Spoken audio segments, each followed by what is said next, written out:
I've heard you talk about supersonic aircraft. You guys have done some beautiful work at SpaceX on Vtol. Clearly, Tesla is focused on electric. Have you thought about the synergies of electric and Vtol and aircraft for solving the 405 challenge? For solving the 405 problem, well, I mean, I do think there's a and really Vtol, vertical takeoff and landing. Right. Sorry, vertical takeoff and landing is Vtol, I do think there's a really I think the optimal sort of air transport solution is a Vtol electric supersonic plane, and it actually works together quite well for a bunch of reasons. In particular, the higher you go, the better the more efficient the electric aircraft is. Whereas if you have a combustion aircraft, as you get higher, it tends to get worse because you have a kind of a fixed aperture and air scoop. Yeah, like the engine is the hole in the front of the engine is a fixed size, and so you have to pick a particular cruising altitude, and so you've got to figure out how do you get the right amount of air at sea level all the way through really high altitude. And then you've got this issue of supersonic combustion that so you end up having to slow the air down, and it ends up being not that efficient. But an electric aircraft would just get better and better as it got higher. And then electric motors have a higher power to weight ratio than a combustion engine, so you could actually have the power to do the vertical takeoff and landing part with a fairly small motor compared to combustion. And then you could get rid of the elevator and rudder, so you don't need the rear control surfaces if you gimbal the motor. Gotcha. So it starts to look like a pod craft, like in Oblivion or something. Right. It's something not quite. The real trick of it is like how do you make it really long range and at least as safe as existing aircraft. Those are really the only two questions on that front, I think. But they're tricky. They're certainly tricky. Don't underestimate those two questions. To have a compelling aircraft, you only really need about 400 watt-hours per kilogram, provided the percentage of cell on the aircraft is high. It doesn't need to be anywhere near as high as it is on a rocket, but if it's sort of at the 70% level at 400 watt-hours per kilogram, you can do very decent range.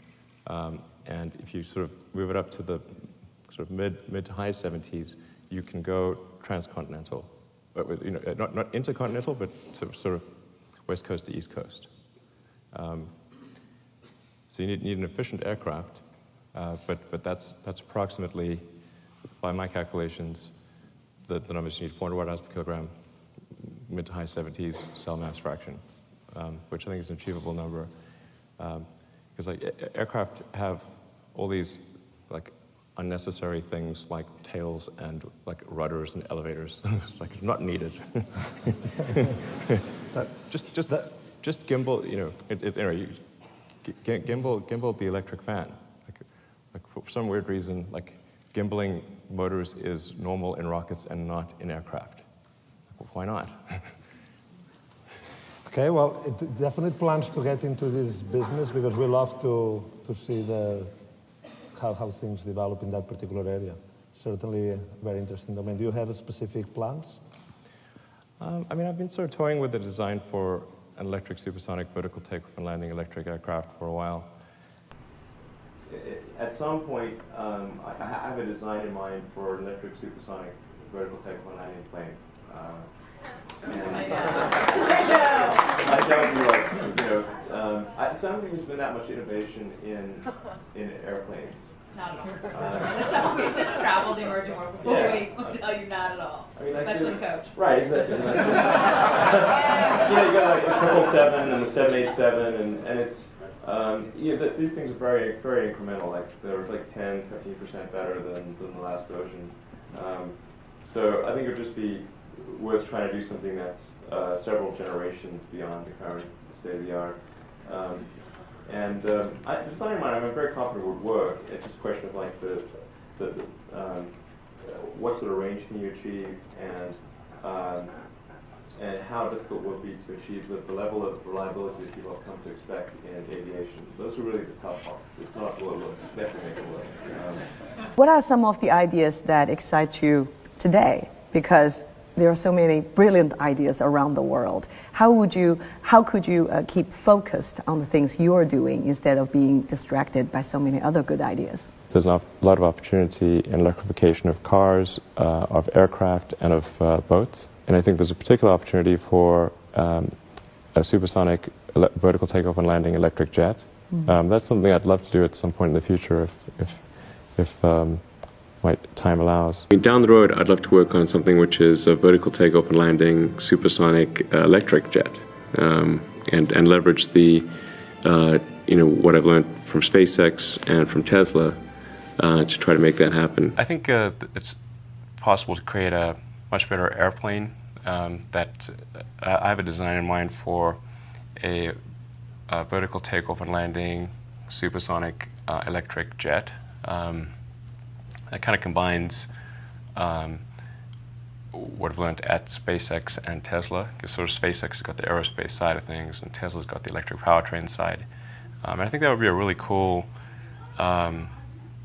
vehicle to have in the world, because you wouldn't need big runways, and you could get places fast and be relatively quiet, and of course it would be very low cost to operate, and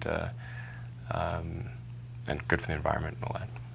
If I were to start another company in the future, which I don't think would be anytime soon, it would be to try to create an aircraft that is a supersonic vertical takeoff and landing electric jet.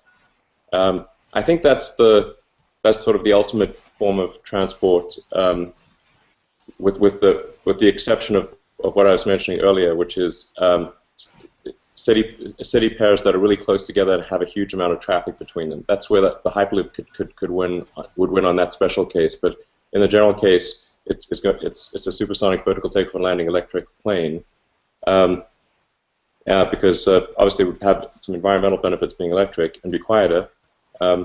Supersonic, it would be very fast, and if you fly high enough and have the right geometry of the plane, you can make the sonic boom no louder than current planes. And then the vertical takeoff and landing part would mean that you could land much closer to your destination instead of landing at these huge airports with super long runways. And I think that would really be great. I wish somebody would do that. And so if somebody doesn't do that, maybe at some point in the future I will. I do think that there's an interesting opportunity to create a supersonic electric vertical takeoff and landing jet. And I think that would be really great. How far are we from that?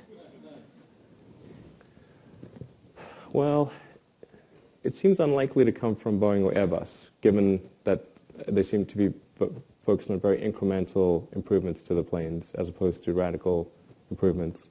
But it could come from a startup. I mean, if I were to have another company in the future, which would not be anytime soon, I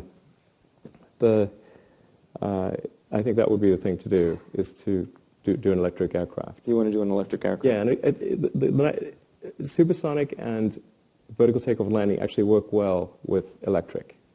I think there's an opportunity to create an electric jet, essentially.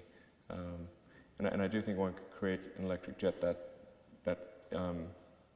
is really exciting, something that would be supersonic, vertical takeoff and landing, pure electric, and just a big leap forward. I think that's a distinct. I'm quite confident it's doable, provided that there's a rough doubling of the energy density in batteries or capacitors. So, basically around the 500 watt-hours per kilogram level is where it starts to make sense. In order to go really fast with a plane, you have to climb pretty high, because the atmosphere just looks like molasses when you're going fast. So for distances certainly under 500 miles, you spend all your time just ascending and descending, and you don't really get an opportunity to spend time at cruise. So something like the Hyperloop can compete really well in that arena, because you instantly, or almost instantly, enter a low-pressure environment. And so the tube contains a low pressure environment that's, like the cruising altitude of, well, it's like very high altitude atmosphere, basically. And so you don't have to spend any time ascending or descending. So there's no way it would be, well, extremely difficult for a plane to